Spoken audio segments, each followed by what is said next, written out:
All right, and welcome to the Applying Tattoos tutorial. And, well, what I'm going to show you how to do is take this vector art and place it over a body and really make it look like it's there.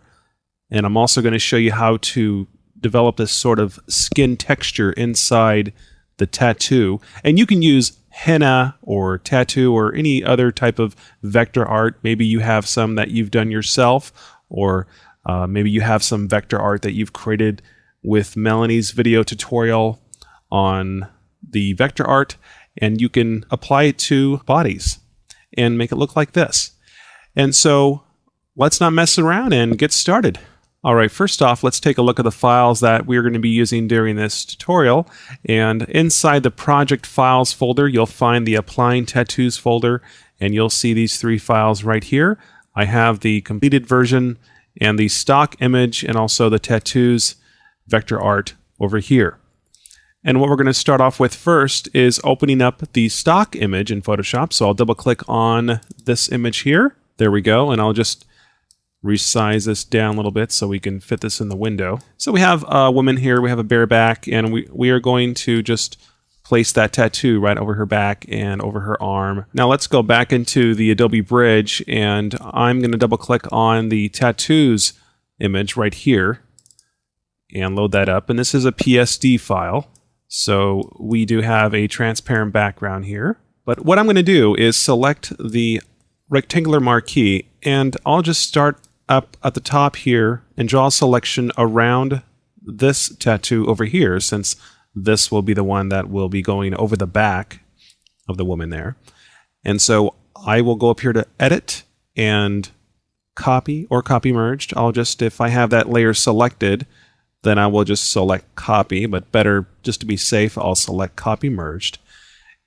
And then I'll go over to the stock image, and let's go up here to Edit and down here to Paste. And let's turn this into a smart object. Okay, if you're using Photoshop CS or earlier, then you can just skip this step. But I'm going to come up here to Layer, down here to Smart Objects, and select the Convert to Smart Object. There we go. And this will allow this layer, for the time being, it will allow it to be non-destructible.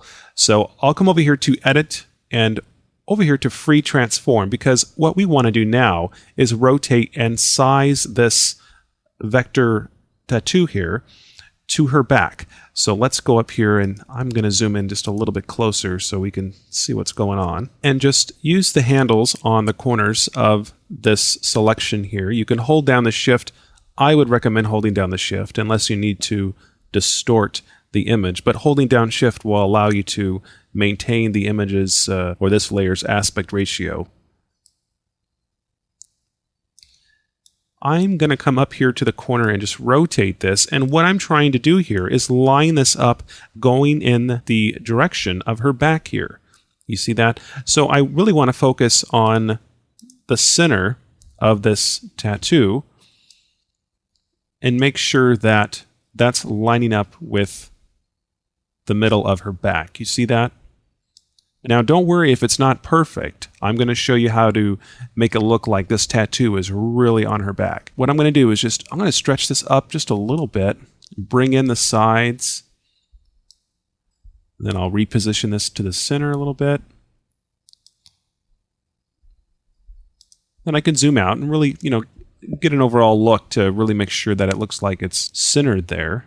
It doesn't have to be perfect right now. We can go back and rotate this later on, but that looks pretty good. I'm going to pull the side in just a little bit. Don't want that wrapping around the side of her body there. Just something like this. And probably want that just a little bit lower, so I'm going to pull this down something like this. There we go. Now that looks pretty good. It's pretty close to what I did originally.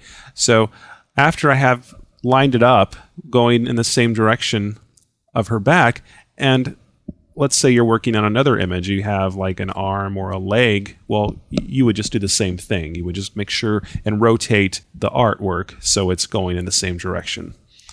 And then what I'll do is press the Enter key on the keyboard to confirm that. There we go. And we can always just use the move tool to make any other fine adjustments there.